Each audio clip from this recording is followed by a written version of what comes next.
புத்தாண்டையொட்டி நெல்லை நகரில் உள்ள நெல்லையப்பர் காந்திமதி அம்பாள் கோவிலில் ஏராளமானோர் குடும்பத்துடன் சுவாமி தரிசனம் செய்து வருகின்றனர். கூடுதல் விவரங்களை செய்தியாளர் செல்வராஜ் வழங்க கேட்கலாம். வணக்கம் செல்வராஜ், விவரங்களை வழங்கலாம்.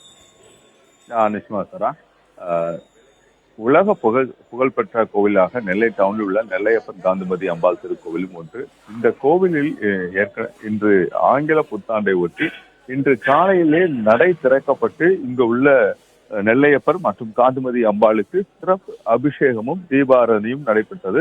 இதைத் தொடர்ந்து அதிகாலையிலிருந்தே பக்தர்கள் கூட்டம் என்பது அதிகமாக காணப்படுகின்றன. நீண்ட வரிசையில் நின்று பக்தர்கள் தங்கள் சாமி தரிசனத்தை மேற்கொண்டு வருகிறார்கள். பெண்கள் அதிகமானவர்கள் தங்களுடைய விளக்கேற்றி நேரடியாக நெல்லையப்பர் காந்திமதி அம்பாள் சன்னதிக்கு முன்பாக விளக்கேற்றி தங்களுடைய இந்த புத்தாண்டை கொண்டாடி கொண்டு வருகிறார்கள். மேலும் புத்தாண்டை துவங்கியுள்ளார்கள். மேலும் பலர் தங்களுடைய நெல்லை மாவட்டத்தில் மட்டும் இல்லாமல் தூத்துக்குடி, தென்காசி, கன்னியாகுமரி, விருதுநகர், மதுரை உள்ளிட்ட பல்வேறு பகுதியிலிருந்தும் பக்தர்கள் இங்கு வந்தவன உள்ளார்கள். ஏனென்றால் நெல்லை மாவட்டத்தை பூர்வீகமாக உள்ள பொதுமக்கள் அனைவருமே தங்களுடைய அந்த புத்தாண்டை ஒட்டி தங்களுடைய வீடுகளுக்கு வந்துவிட்டு அதன் பிறகு காலையிலே நேரடியாக நெல்லையப்பர் மற்றும் காந்திமதி அம்பாள் கோவிலில் சாமி தரிசனத்தை மேற்கொண்டு வருகிறார்கள்.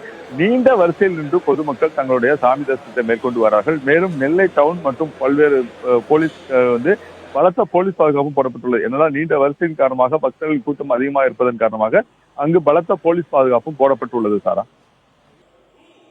விவரங்களுக்கு நன்றி செல்வராஜ்.